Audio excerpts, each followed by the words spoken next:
Hola, ¿qué tal? Muy buenas tardes. Soy el doctor Martín Layú, investigador del Centro de Investigación en Salud Poblacional.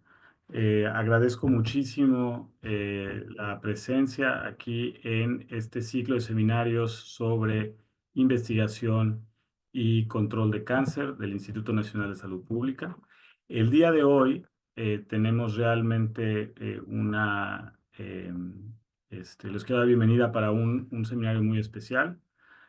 Ahora voy a cambiar a inglés en consideración a nuestra presentadora. So now I'm going to start speaking in English. So this is a very, very special presentation for this cycle, for the seminar. We're going to be talking about colorectal cancer screening. I have been working colorectal cancer screening for the past 5 years. And I've always looked with a lot of detail into what has been done in the Netherlands. I think that what has been done in the Netherlands is in terms of colorectal cancer screening, and it's an exemplar of how public health professionals and clinicians, along with policymakers, should work together in order to lower the burden of colorectal cancer in societies. Today we have really the honor of having Dr. Esther Toos with us. She's an epidemiologist from the University of Erasmus in Rotterdam. She did her PhD in working in the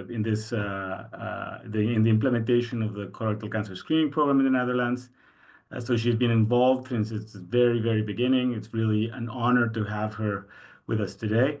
It's also, I'm very happy because we also have the honor of having with us el doctor José María Remestroche. El doctor Dr. Remes is at the University of he's by training he's a gastroenterologist, and he's been involved in colorectal cancer screening in Mexico. He is the president-elect of the Mexican Association for Gastroenterology, and he will be joining us in commenting some of the presentation by Dr. Toos. And I just want to remind everyone, if there are questions, we will be moderating questions after the presentation. Dr. Toos will present for 30 to 40 minutes. Dr.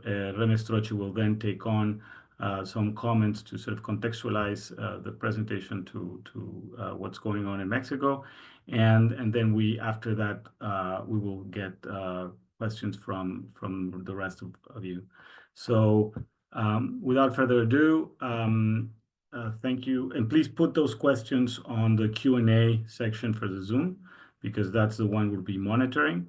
I want to thank everyone for being here. And please, Dr. Toos, the floor is yours. So.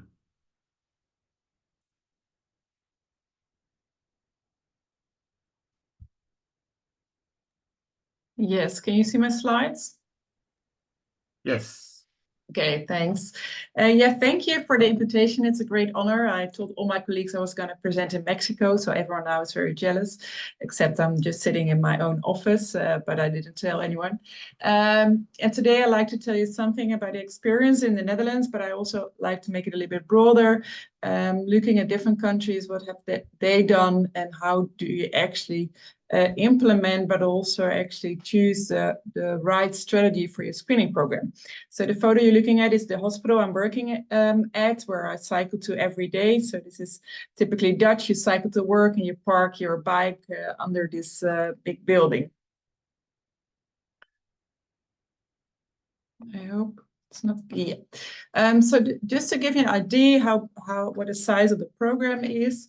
So in the Netherlands, we have a population of about 18 million people, of which 4 million is eligible for screening. The capital in the Netherlands is Amsterdam, which everyone knows, but I recommend you, if you go to the Netherlands, go to Rotterdam. It's much more better, and it's also where our academic center is is.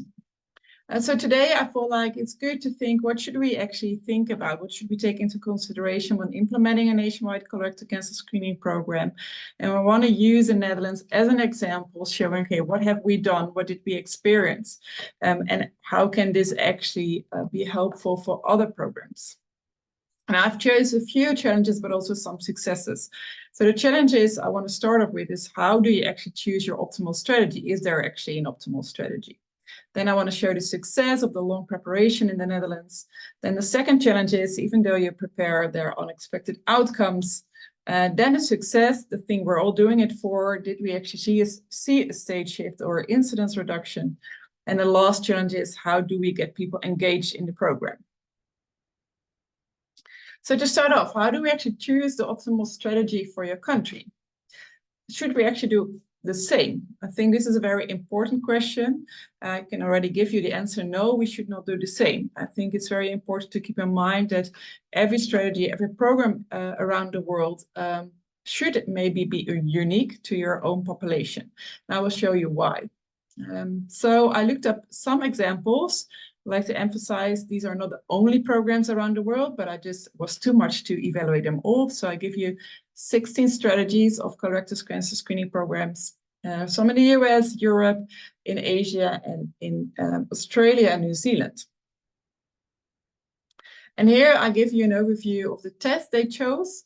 I think we all can see that FIT is most popular. It's chosen as the one that's mostly used in the countries.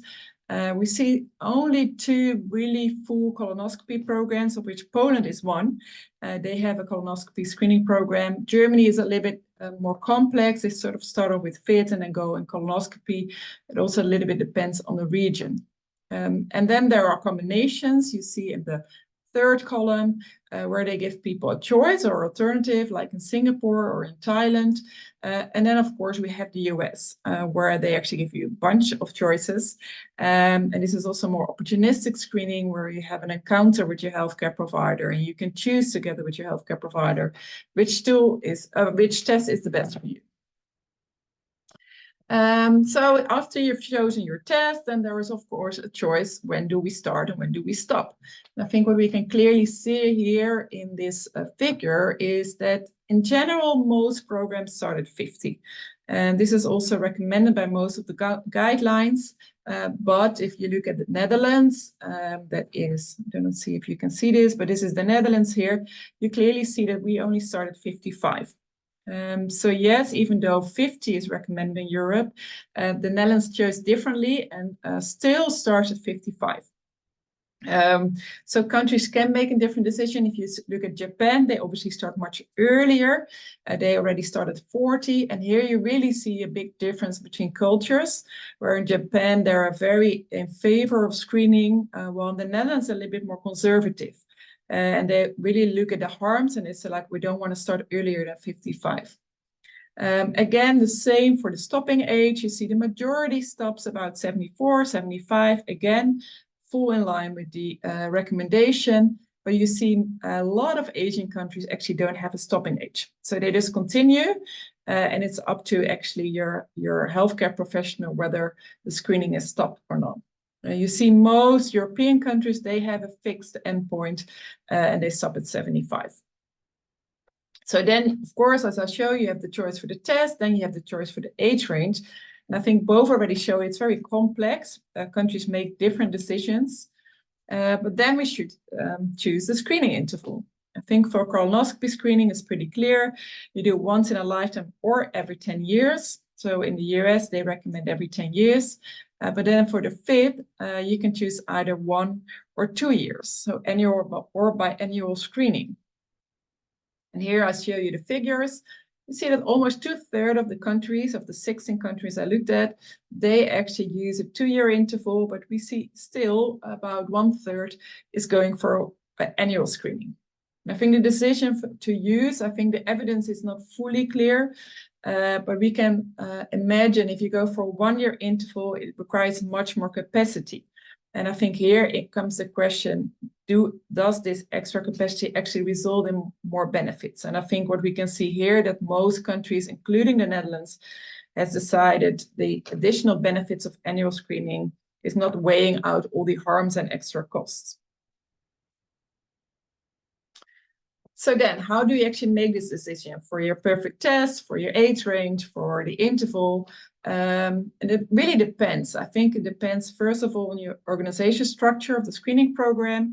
Do you have a well-organized population-based screening where you invite everyone, or is it more an opportunistic system, as you see in the US, where it's opportunistic screening? You can discuss with your healthcare provider, then you actually can offer a choice. Well, in the Netherlands, we think we sent actually the stool test to everyone's house. And then we decided there is no choice. It actually is easier for people if they just receive the test and they don't have to think about it. There are very cultural differences we see in screening. Especially the Asian countries, they are more in favor. They do many more other cancer types of screening, but they also often start earlier and they continue at an older age. I think it also should depend. I think this is very important for every program, that you should look at your background risk. So the background risk for colorectal cancer differs around the globe. Especially, we know in Europe, there are high rates, especially in the Western countries, in Northern Europe, and that, of course, makes it beneficial to screen. But if you live in countries where there is a low risk of colorectal cancer screening, you actually should think, is it really worth to implement a nationwide program? And last, and probably most important, it's always about the cost and capacity. So first of all, are there enough resources? Is the test paid by the government, for example, or is it by the health insurance, or is it out-of-pocket costs for the screening test? But also the availability of resources. Are there enough endoscopists, either for the primary colonoscopy screening or for the follow-up testing after a positive fit? And ideally, you take into account all these different factors and decide, okay, within these factors, what is the optimal strategy we actually can provide the population? So, and here I give you an example of 3 Northern European countries, so very similar, even similar in background risk, slightly different healthcare system, but not that much. And it's very interesting to see that even though they're very similar, all 3 programs chose a totally different cutoff level for referral after a positive, for a referral of a positive fit. You see that England has a very high cutoff, so you need 120 microgram hemoglobin in your stool to be referred for a colonoscopy, whereas Finland has a much lower cutoff, and the Netherlands is somewhere in between. I will explain the Netherlands a little bit later during the presentation, but I think the most important reason here is that there is not enough availability of endoscopists in England. So they made a decision in England, okay, if we implement fit screening, we want to ensure that everyone with a positive fit actually get a follow-up. So then we should raise actually the cutoff to ensure that everyone can, for example, have a colonoscopy within a few months. So we now had a challenge. How actually do you choose your optimal screening strategy? I think we all see that it's very difficult. But then I want to show you the example, how we did this in the Netherlands. And here you can see the timeline. It took us 8 years. So there were already RCTs providing us with evidence that screening works. So we didn't redo these RCTs. But we thought like, okay, we should do small pilot studies in the Netherlands, which tests are most acceptable. So they did colonoscopy screening, they did fit screening, they even did CTC. And then they found the Dutch population is most willing actually to undergo the fit. So then based on these pilot studies, they decided, okay, fit is probably most acceptable for the Dutch population. Then they did a lot of decision modeling, deciding, okay, what should be the optimal cutoff, what should be the optimal interval. And based on decision modeling, we show that it's most cost effective to screen at a 2-year interval with 10 microgram. But then the Dutch Health Council came in, and it's a very strong council with a strong opinion. And they said like, okay, if we screen with 10 microgram, we think that there's still too many people with a false positive result that need to undergo colonoscopy without any relevant findings. So they said like, okay, even if this 10 microgram is most cost effective, we still advise to use a higher referral. So they decided to use a 15 microgram on the national level. So after this long process, we finally started implementing the nationwide program in 2014. So this is what the screening strategy in the Netherlands looked like. We invite 55 to 75 years old. We first asked with a cutoff at 50 microgram. Then if you're positive, you go for colonoscopy. And if you're positive, you go either for treatment, or if not that many, if you don't have cancer or not a very large polyps, you go in surveillance. You can also have a negative colonoscopy. Then you only go back to the screening program in 10 years. So you're not going back in 2 years, but you only go back after 10 years. Of course, you can also have a negative fit, and then you will be invited after 2 years again. So we didn't invite the whole population all at once. So this was the whole strategy. We implemented in 5 years' time. So by 2019, we were able to invite the full population. And from 2020 onwards, we just continue adding the 55 years old every year. We started with the older people. I'm honestly still not sure why this was decided, but we started with the 75 years old and a few younger individuals, and then we expanded to the younger age groups. I think this is a very, very important figure. What you can see here in the middle, which is called Screen IT, there's our national IT system. And what is very, very beautiful about it is that all information that it comes in with the screening is automatically sent to this national IT system. So every person in the Netherlands has a unique ID. And based on this ID, we know when you turn 55. If you turn 55, this information is sent to the central IT system. And then you're automatically invited. And the system actually sends out the envelope, including the fit, and then people receive a big purple envelope, including with a barcode. You only have to do the stool sampling, and then you send it back. And because there's a barcode already on it, it's sent automatically to a laboratory, and this laboratory automatically sends back the results to the system. And if you're negative, you receive your letter at home like you were negative. So there's no encounter with any healthcare professional. It all goes through the system. And even if you test positive, then the system actually generates an intake appointment for you for a colonoscopy. You get a date and time, and then you actually go to the colonoscopy center. And then the colonoscopy center goes through the procedure and sends all the information back. So the systems of the colonoscopy centers are linked to this IT system and then receive the information, including also the pathology database. They send back, if polyps, for example, are taken, they send back the information to this nationwide system. Again, it's not only used, for example, to give us nice data as epidemiologists, but also it's used for quality. So this system contains all information. So it's very easy actually to do quality assurance, for example, of the endoscopists.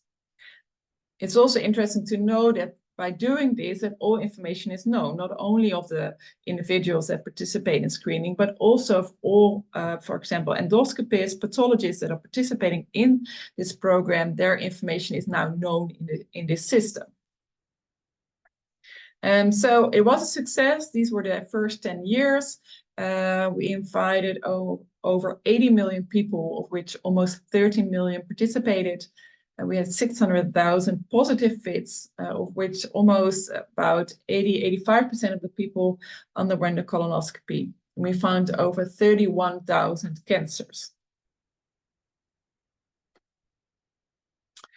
So to conclude, as the first success, we had a careful preparation. It took us 8 years to determine the optimal strategy for the Netherlands specifically. And we had a phased implementation, which took another 5 years. So in total, it took about 13 years from deciding we're going to start a program to a fully implemented program in the Netherlands. And then the challenge, and I think it's very nice to present this after the success, because the success also came with a downside. I showed you the strategy in the Netherlands. I showed you we started off with 15 microgram, but we're currently now screening with 47 microgram. And I will show you why we increased this cutoff for referrals so soon after the implementation of the program. So yes, you could see this as a success. Based on the pilot studies we did in 2009, we expected about 60% of the individuals to participate in the nationwide program, but was much higher. And of course, this is really great, except that if about 11% more than expected of 1 million people, we had so many more people actually that also needed a colonoscopy, and we didn't have enough capacity. And then there was another problem. We didn't only have a higher participation rate, but also a much higher positivity rate. So there was a sort of double problem, what resulted in very long waiting times for colonoscopy. Well, we said at the beginning, people should have a colonoscopy within 5 weeks after their positive fit. And we saw actually that those waiting times were longer and longer. We also saw that a positive predicted value, so the people that actually have something relevant during the colonoscopy was much lower. So a lot of people had a colonoscopy and we didn't find anything. And this actually happened within 4 or 5 months within the program. So then we used decision modeling very quickly. It was one of my colleagues did this during his PhD. We actually simulated 3 scenarios. Should we actually postpone the screening in those older individuals, or should we actually postpone screening in those younger individuals? Or, and they thought a little bit out of the box, should we maybe just increase the cutoff for referral? And they found actually that this is the most efficient way actually to lower the burden for colonoscopy. So they decided after 6 months. So I think it's a little bit ironic that it took us 8 years to prepare, and then it took us 6 months to actually already adjust this screening strategy. And we increased the cutoff for referral to 47 micrograms. And here you can see this was my first work as a PhD student, so I'm still proud of it. And here you can see actually in the dotted line what we expected based on the pilot studies. You clearly can see at the first box of the positivity rate that we actually found many more people with a positive fit. But after increasing the fit cutoff, we saw that was very similar to what we expected. So more in line also what we actually have in colonoscopy capacity. And then again, as I said, the positive predicted value was much lower than expected. And after the increase, we were almost there, still not. But of course, it comes at a downside. So the lower the cutoff, the more you will find. And after increasing cutoff, we saw that the detection rate dropped a little bit. So the unexpected, after 8 years, we found already in a few months that the program performed totally different on a nationwide level. It showed actually that monitoring and evaluating of your program is crucial. You cannot just implement it and don't look at it anymore. So by looking at it, I think it was really on a weekly basis. When I started my PhD, I made reports every Monday to see what is actually going on. But it also shows the role of decision modeling, that you sometimes want to see if we're going to tweak this in a strategy, what is going to be the impact on the long term. And then the success, the thing we're all doing it for. And that's, of course, that we want to see a decrease in the incidence of mortality, but we also want to see a stage shift. So we don't want to find the advanced stages, but we want to find actually the early stage cancers. I think this is very nice. You see in the green what we consider the early stages, so that is stage 1 or 2 cancers. And then in the blue, you see the advanced stages, stage 3 and 4 of colorectal cancers. And what you can clearly see here in the first bar, those are the screen detected. And we see that in stage 1, we see that almost 50% has a stage 1. So it's a very early cancer. We even know, and it's not shown on this slide, that of the stage 1, there are very early cancers that can even be removed during colonoscopy. And then you see actually the fit intervals, so the ones that are missed but still appear within this 2-year time frame, and the cancers that appear after colonoscopy. We see that their stage distribution is still better than the ones that are not participating. And we don't know if this is a selection bias, that the people that are not participating are more unhealthy. But I think it really emphasizes that it's very important to get people in the program, because the non-participants, the cancers, have the worst stage distribution. And then the colorectal cancer incidence. So you see here in 2014, the starting point of the introduction of the screening program. And as expected, when you implement a new screening program, you see the incidence going up because you bring the diagnosis actually a little bit forward. You see a very short peak in incidence, but you see it dropping already thereafter. So these are the first 5 years. But the next slide really nicely shows that mainly there was an increase in early stage cancers. So we found many more early stage cancers, but advanced stages stay pretty stable, and we already see a drop from 2015 onwards. And this is really a nice indication that the screening program is actually doing what it should do. We don't want to find advanced stages because the survival is not good, but we only want to find actually the early stages and ideally even the pre-cancer stage. So what is it doing with the mortality? Because this is the big question, of course. Does the mortality go down? You only see here nationwide data. So these are all the mortality data. It's not divided by screening, but you can see here actually, and then the percentages I show are in comparison with 2014, that there is a 26% drop in mortality since 2014, so since the introduction of screening. Of course, it's hard to say that it's only contributable to screening. Maybe we have a very nice treatment on the market in the Netherlands, but I think we can all see if this really from 2014, it's a very strong indication. We're currently working on a case control study, and the only thing I can say about it is it is showing promising result that indeed there is a mortality reduction after screening. So in conclusion, yes, we see an incidence reduction mainly in advanced stages.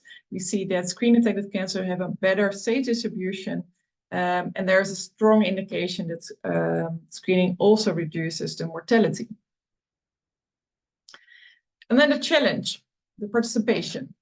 Here I show you it was very successful. I think in the first 2 or 3 years of the program, we told everyone in the world we're doing so well. We have a high participation. We're very proud of the Dutch program. But in the last couple of years, we see actually the participation rate dropping in the Netherlands. We still have a relatively high participation rate, but especially in the first round, we see it dropping between 60%. Well, we started off at 71. So it's a drop of 11%. We see it especially in males at 55. We see that they're not willing to participate. And I think in men, it's currently even around 50% in the first round. We're not sure why. We're not sure why it's dropping over time. There can be different hypotheses. We don't think COVID contributed to the willingness to participate. People are a little bit more negative towards the government who's providing the screening. We're not only seeing a drop in colorectal cancer screening, but also in breast cancer screening and cervical cancer screening. We see a drop in vaccination, child immunization. So we see overall a sort of lack of using preventive care. And we really think it's a very system problem in the Netherlands. We of course hope that this drop doesn't continue so that the line remains stable, but we're really unsure. So the only thing, because sorting out why they're not coming, it's very complex, but we know who's not coming. And then we know in general, males are less likely in the Netherlands to participate in colorectal cancer screening. We also know immigrants, especially immigrants from non-Western countries, are less likely to participate. And also people living alone or have a low income, and especially the last 3 groups, the immigrants, people living alone and a low income, we know also, I think, from many other cancer screening programs, those groups are very hard to engage in the program. So how are we going to solve this? I think it's very complex. For the groups we know who are not coming, we can develop targeted intervention. But we should actually continuously monitoring the participation, especially in the coming years. We saw the drop and we really hope it's not continuing. But I really think it's really a system problem and it's very hard. Maybe we need different expertise how we're going to solve this problem in the Netherlands. And lastly, I shortly want to discuss opportunities. So I'm always giving the task to talk about challenges and successes, but I also think the opportunities actually also to improve the current strategies around the globe. So in general, all programs use a uniform screening strategy, except I think for Finland, they have a sex stratified strategy. But in general, people invite the whole population in the same manner. But we know actually that there are differences. So this is a busy slide, but you only have to look at the orange and especially at the last row. So what you see here is the result of someone's second negative fit. And you see the risk actually of having cancer in your third screening round. And I think what we clearly see here is if you had some blood in your previous negative fit, you are at increased risk of having cancer in the next round. But the more blood, the higher your risk. So if you had a hemoglobin concentration just below the cutoff, you see you have an odds of 16 of having cancer in the next round. So it's really, really high. So you feel like, okay, we should make use of this, especially if you look at sex, for example, the odds is much lower. You can see it here again in the AUCs. You clearly can see if you include your previous outcomes of your negative fits, we can pretty well predict who is actually at risk of cancer. And why is this? We know that hemoglobin is a strong predictor. This is also why we use FIT, but we also thought like we should make use of those previous negative fits. So don't put all the data in the system, but I'll actually make use of this data and actually invite people in a different way. You see here, people with a little bit of blood are at high risk. So we're currently running a nationwide trial within the nationwide program. So the nice graph I showed you with the IT system, we make use of this IT system because all hemoglobin concentrations are in this system. We can actually subtract this hemoglobin concentration, actually decide who's at high risk. And what we're actually doing is we're giving people different intervals. So if we consider you at being high risk, we give you a 1 year interval. Medium risk, you give it the normal 2 year.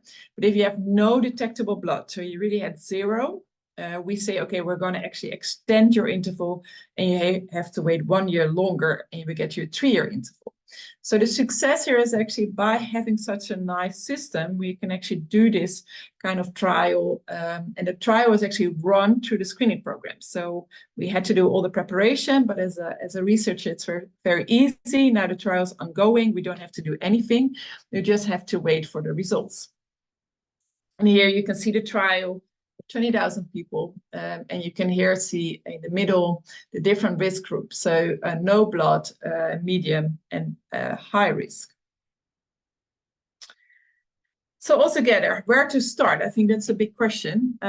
We saw a lot of information, but how are you going to do this for your own country? And I think this is for every country.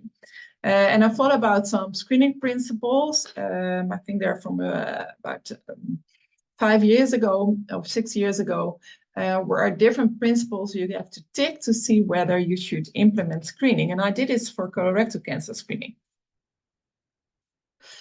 And here I show you, and I think it started off, and I already said that you have to know the epidemiology in your own country.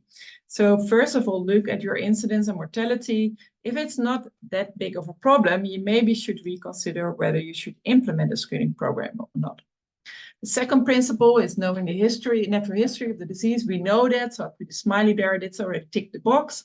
Then we should know the target population for screening. I showed you every country choose something differently, but in general, the recommendation is starting at 45, 50, and stopping at 74, about 80. Then 4 and 5 are ticked. We know the test performance of the FIT. We know the test performance of colonoscopy. Again, we also know how to interpret the screening test results. Every country can choose their own cutoff for referral, but we know what to do. And then 6, I think is very, very important, is that make sure that there are sufficient resources, especially for the follow-up diagnostic. So we see a lot of struggles, people implementing a FIT-based program, that people are positive, receive the outcome, but they're not able to undergo colonoscopy. So before implementing a program, make sure this is all aligned, embedded in your healthcare system, make sure that people not only undergo colonoscopy, but they're also able to undergo treatment if they, for example, have cancer. And then the infrastructure, of course, there should be financial resources. Ideally, there is an IT system, some sort of IT system to keep track what's going on. And I think what's very important is there is an infrastructure that everyone has access to. We already see in the Netherlands where there is healthcare insurance for everyone. In the Netherlands, we still see a disadvantaged group not participating. So make sure that you do everything to give people the opportunity actually to participate. And then the eighth principle is the coordination and integration. Make sure that someone is responsible and that a person feels responsible. 9, again, is aligned a little bit with the principle of 7. It should be acceptable and it should align with the ethics. Acceptable is also very interesting. Some countries may be better off with choosing colonoscopy, for example, because it's more acceptable to the population than fit, because some population don't like to handle their stool. So make sure you know that, you know what the preference is of the population. And then the 10th principle are the benefits and harms. We know them. I think we know in general what the benefits and harms are of colorectal cancer screening programs. The 11th principle is the economic evaluation. This should be unique to your own country. We're privileged to have our own decision model, but in general, at least do something to see whether your program is going to be cost effective. We know if you have a well-organized population-based program, colorectal cancer screening in general is cost-effective. And in the Netherlands, it even is cost-saving. So it's very interesting. All the money we put in, we actually save. And the main reason for this is that we save the very expensive treatment of the advanced stages. And then lastly, make sure you have a quality assurance system. This can be a presentation in itself, but for example, in the Netherlands, you're only allowed to enter as an endoscopist, for example, if you had 500 lifetime colonoscopies, and then you have to do 200 on an annual basis. So those are, for example, some quality assurance aspects. So in summary, every situation asks for a thorough preparation, and even then things can turn out differently. Ensure equity, make sure the system is accessible to everyone, make sure that the screening is embedded in your healthcare system and ensure follow-up. And of course, lastly, I think know what you're doing. Make sure you can keep track of the whole screening program. And that was the end of my presentation. Excellent. Thank you so much, Esther. This is really, really interesting. I'm going to pass it directly to Dr. Remes. Yes, thanks so much, Esther, for showing these very elegant presentations about how to implement it. I have a lot of reflections about it. First of all, when I was reading your slides and thinking about what we need to do in Mexico, you set the bar very high. That there is no doubt that a response rate of 80% of the population,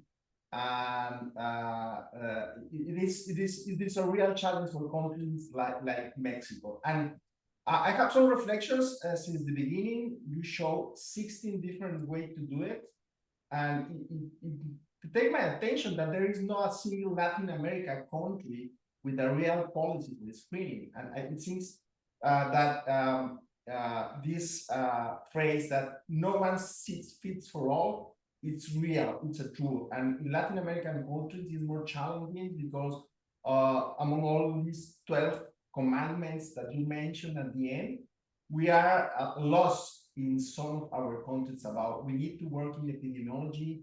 We need to know about the natural history of colon cancer in each country. Our population is very heterogeneous, and it's not in Latin America. In Mexico, there is no one Mexico. There are 6 or 7 different Mexico: the northern, the central, the south. The risk factors for most of our population for colon cancer is or remains unknown.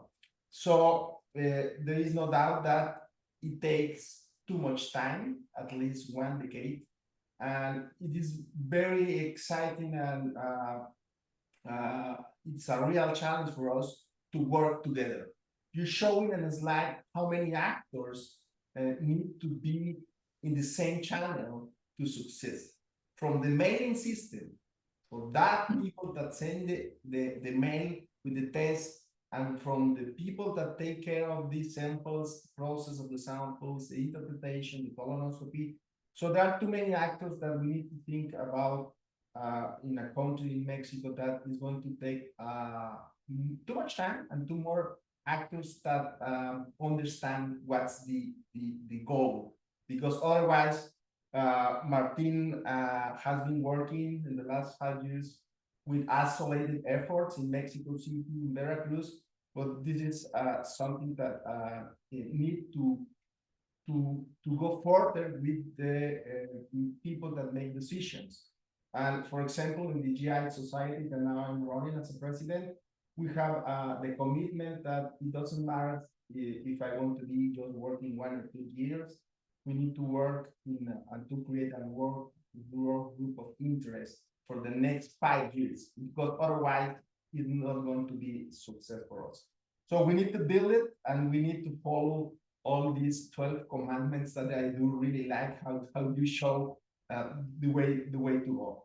The last comment about it, and this is something that, because we don't have now currently, we don't have a program to follow. People is following what they read in the media. We are very close to USA, and here, for example, is now very popular. If you are about 45, you need to go for colorectal cancer screening, and you show very well that there is not a single age. You are working in 55 years, and it makes sense for a country like Mexico. We are almost 130 millions. If we need to set a age, we don't know exactly which age, 45, 50, 55. So the recommendations for people that is trying to do this in Mexico is we need to build our own data and to work together. I don't know if Martin wants to add something about my comments, because you know exactly the challenge that we are facing since 5-6 years, Martin. So thank you so much, Esther, and thank you so much, Jose Maria, for your comments. I guess I would want to start off. We're getting some questions, but I would like to start off with one question on one important issue that I think is, I mean, I would say the central issue when we're thinking about fit-based screening, which is a colonoscopic capacity. So could you talk a little bit about what, I guess what's happening in the Netherlands, but maybe elsewhere. What are strategies that countries are taking to increase that capacity? Is it that there is some task shifting going on, that is passing on, the part of the work from gastroenterologists, endoscopists to other either medical doctors with less, with a more directed training, or passing it on to technician endoscopists, or that would be one, or also, other ways into which we can, given the pressing need, we can increase the number of well-trained endoscopists, even though they may not have, like the additional, specialty training of a gastroenterologist, for instance. So what do you know about how other countries are dealing with capacity, the capacity challenge? Yeah. Good question. When you said increase capacity, I directly thought, like, why not adjust your strategy to the capacity at first? So I think that's the most important to start off. Like, if you know your capacity, you should think, okay, what should we advise people? And then I think it's very important to think, like, who are at higher risk? Which are the age groups who benefit most? And of course, like England, you can think, okay, we're going to raise the positivity cutoff. So then we refer the people with the most hemoglobin in the stool. We know they're at high risk, so you get a really high risk people. So this is a strategy to adjust to the capacity you have. I think in a short term that works best. So define who is your high risk population. If that's a general population, you maybe want to narrow down your age range, saying I'm just making up but saying like 60 to 69, and then you say like we're going to refer at a very high cutoff. So we actually match the capacity. But I think your question is also how we're going to expand the capacity. I think that's very hard because I don't know the system. I know they're very strict in the Netherlands about who's doing the endoscopies. I think much stricter than other countries. So at the beginning of the program in the early years, there was a debate of nurse endoscopists. There is literature, they're doing well. They're not willing to do that in the Netherlands. But I think this is something that could be considered. I know other countries are doing that. So that's an option. Literature shows that they're doing have a similar performance, so that could be an option. Or the nurse endoscopists take over tasks of the endoscopists, other tasks, so they have more space to do the screening. But that's not the case in the Netherlands. So actually, being an endoscopist in the Netherlands doesn't even allow you to do the screening. So even you need to have a certain amount of endoscopies done in your lifetime. So that's an option, shifting task, I think. But yeah, I think this really depends, I think, on your circumstance. I know in Taiwan that GPs are doing the screening sometimes. So it depends a little bit on your healthcare system. In the Netherlands, it's really rare. There are no GPs doing any endoscopies. But I know some countries, GPs have a little bit more task. Sometimes there are surgeons doing the endoscopy. So I think there is maybe, if you really want to expand options, of course you can educate more doctors. So there's an increase in doctors, but that takes long. So I think that is not ideal. So I think it's hard. I think in the short term, it's almost impossible to quickly increase your capacity of endoscopists. This is also why in the Netherlands, when we saw there are long waiting times, even the increase, they should decide who will get in training for gastroenterology, and it takes another 6 years until those people are finished. So in the short term, there's no solution about training more doctors. You should actually do it before and make sure there are not too many people coming up for screening. And I heard what you're saying, like people hear news about the US starting at 45. I think what you could do as a country is maybe if you advise a certain strategy, you actually avoid maybe people going for screening who benefit less. So I think to avoid a sort of capacity problem that people going for screening who don't need it. And especially if you use FIT, there is a sort of selection and you refer people with higher risk. So I think that is the first step. I don't know what the opportunistic screening, what is going on in Mexico, but that is often making a sort of inefficient use of your capacity. So ideally, you're in control who's actually getting the screening. But yeah, this is very difficult sometimes to change the system. Yeah. So in a, again, sorry for taking over, but I mean, there's a couple of comments here. I'm sorry. It's how this is really a comment about how this is, thanking you for your presentation, because it's also informative of, the type of the way we should think about other screening programs in Mexico. But related question to what I asked originally, like, what are your thoughts about risk stratified screening, but from the beginning? So right now, the risk stratification basically is using age. What about starting by saying, like, we in a country, if you're going to start, because let's say that we're thinking a lot about how to roll this out. So maybe we start with, like, high risk individuals, as defined as someone having a family history, or you can go to this risk calculators, so that include diabetes, include like sex, include age. So what are your thoughts on risk stratified. Not, I mean, I think that you're thinking it correct. You know, you're thinking now that you have it established and you have the information, it's great that you are able to use the previous fit, you know, the hemoglobin level from the previous fit.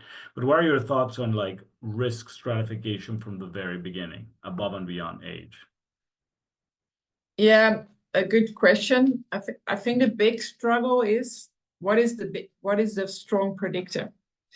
So I know there are some risk calculators which requires a certain amount of information, but besides sex and age, you can fill in a questionnaire, for example, and tick certain boxes. You have to provide information, and then it calculates your risk, and you get a sort of risk score. And depending on that, you can start earlier or later with screening. I think there are two problems with that. None of each of the factors in these predictors are very strong. So it still ends up with low AUCs. We still don't know who's really at high risk. We often see that age is still much more predictive than all the other factors. So a colleague of mine did decision modeling, and he actually showed that at the end, if you're doing only age, you end up with almost similar risk scores. So you see that many risk factors contribute. Yes, they contribute a little bit. But even if you add diabetes, you add smoking, etc., BMI, whatever. At the end, their attributable factors so small, it's very hard to distinguish who's really at high risk. Well, age is probably still much easier. The second problem with that is, how do you get the population engaged in your program if they have to provide all of this information? So at least in the Dutch system, we expected such a big hurdle for people to fill in a lifestyle questionnaire, for example. And this lifestyle questionnaire still has a very small predictive value. What is the added benefit? So I think, yes, if we have a strong predictor, we should use it. And maybe this is different in your local situation. Then, yeah, you could say like, okay, we wait. But I think having age and sex is already so informative. You could consider, if you know that, for example, background risk is really different for men and women, that could be a consideration that you advise differently for men and women, for example. And yeah, of course, we know the older you get, the higher the risk. So starting at a later age is informative. Yeah, I would not recommend 45 if you have capacity problems. That's really nonsense. I think you really should not do that because we know someone at 45 has a much lower risk than someone at 65. So the person of 65 should have a preference over the person of 45. We struggle a little bit about it with this prediction models. Because there is still not that key factor. It's not like cervical cancer that we found HPV and we know it's a very strong predictor and we can select people. We don't know that yet for colorectal cancer. So yeah, I'm not really sure if that's the way forward. And then still you need to be able to get this information. So even if you want to use it, maybe you have this information on diabetes or BMI in your system, but it is very complex. Thank you. Other questions, Letty? I have a question. I have a question that is very related. That Martin said, that is, what can be done to address the increase in the increase in the incidence of early colorectal cancer? Because, for example, in Mexico and other Latin American countries, we have observed that this cancer occurs in more early years. Yeah. Yeah, I think the Netherlands is the worst example in this. So we're very conservative. So we looked at this, at the increase in early onset cancers. Also in Europe, another PG candidate in Erasmus MC. And yes, there is an increase. But then if you compare it with, for example, 55 or 60 years old, the incidence is still very low. So relatively, we see an increase, but in absolute numbers, is still much lower compared to the older age groups. Yeah, we're an exception, starting at 55. Everyone laughs about us. Why do you start so late? But even the increase at younger age was not convincing enough, and really had to do, I think, with if you send people with a relatively low risk, even though it increases, it's still very low. If you send them the FIT and they're referred for colonoscopy, they're less likely to have a cancer because the background risk is very low. So I think you still need to compare it with other age groups. And yes, it's increasing. We should do something about it. We should keep it in mind. Maybe this whole cohort effect is coming at us. We don't know. But yeah, for considering implementing a program, I would say just focus on those at high risk, and that these are not the early onset people. How bad it sounds, there is a problem going on, but it's not the biggest problem in the cancer incidence, I think.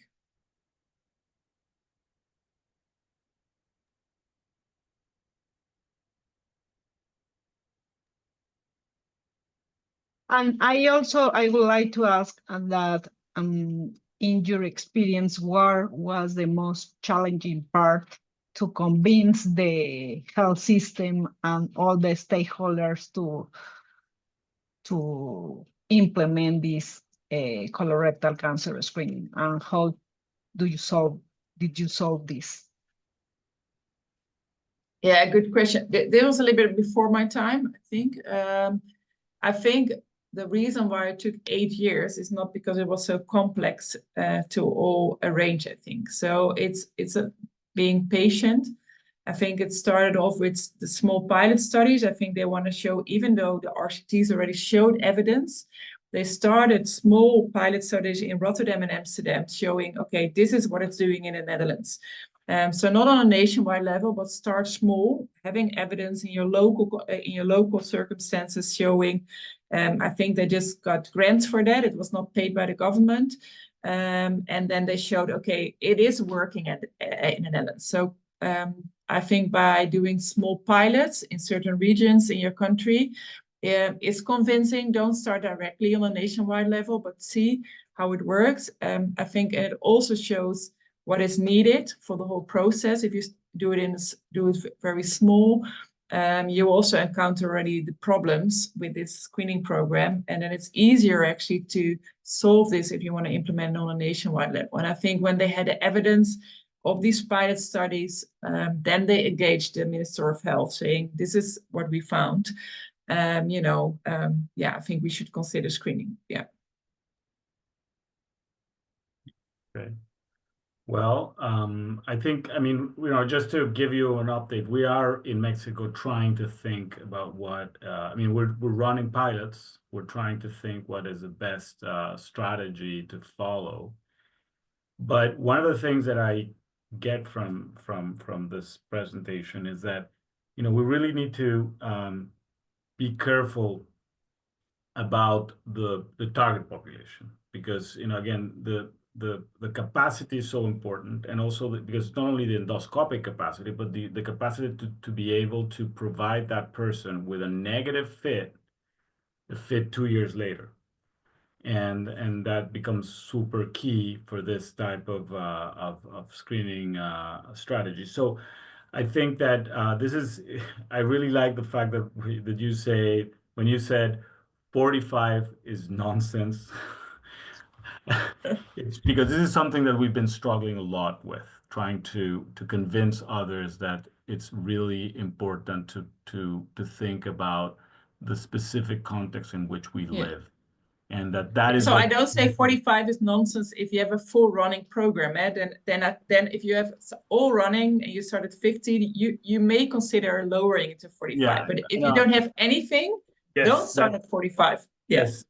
So I guess, thank you for clarifying that. But that's exactly the type of point that we're trying to make with some of the stakeholders here in Mexico, and trying to say, let's not look north. Let's just think about what's happening here, and this suggestion that maybe we should just really target our approach to people, 60 to 69 and start off with that. And if we're able to deal with that high risk population, then we can think about expansion. Again, in a limited, again, thinking about how to ensure that we're able to have the most impact in a limited resource setting. So yeah. I think and also I think so I think England did the same when going from GUAIC FBT to FIT. They also started off at 60 to 69, knowing we don't have enough endoscopists. And I'm not even sure what age they're now doing. So they also really have a problem, and so like we really take a narrow age range. I think also it doesn't need to be fully population based. So this is also something to consider. You need to adjust your program to the local circumstances. So I know in France, you have to pick up your FIT test at the GP. It's really a different system than in the Netherlands. But there is not one successful way. You should look what is feasible in your own country. And if it's more feasible, providing the FIT not to everyone, but maybe advise them and let it pick up by the GP. It's the same in Singapore. You receive a letter, you're eligible for FIT screening, but you still need to pick up your FIT at the GP. So there are more ways, I think. The Netherlands is very small. It's a very tiny country. It's very sort of easy to organize this. But it's not the only way. So there are many other countries using different systems. Yeah. Just to add about what Martin said about the age, the 45 years issue. This is so mediatic because we haven't passed March and people is asking and it's all in the media. So as a clinician, the challenge is there. So I need to tell my patients or people that ask me is we need to work on that in Mexico. And for example, last week came out the colon prep study from Spain. And I said, I do prefer to show you this new evidence. We have a lot of influence from Spain, and it says that 50 years, it's a good age. It doesn't matter if it's FIT or colonoscopy, but we need to do something.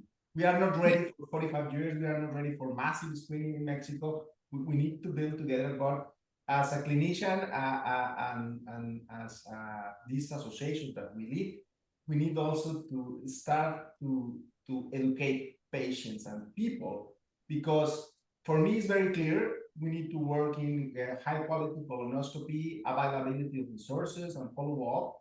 But for public health people, we need to work about how to perform very well the FIT and the follow up for FIT, because this is something that came to us for screening in the colonoscopy, but in the public health and the FIT, it seems to us that FIT is the way to go. But it's very complex in a country, for example, that the mail system is not as good. So there are so many things that we need to take time. It is clear that it's not going to be solved in the next 5 years, but we need to have a roadmap. And Martin always said we need to write the roadmap among all people that we need to get involved. Okay. Well, thank you very much. I think we're past the hour. Thank you very much, Esther, for joining us. It's 10 p.m. for you.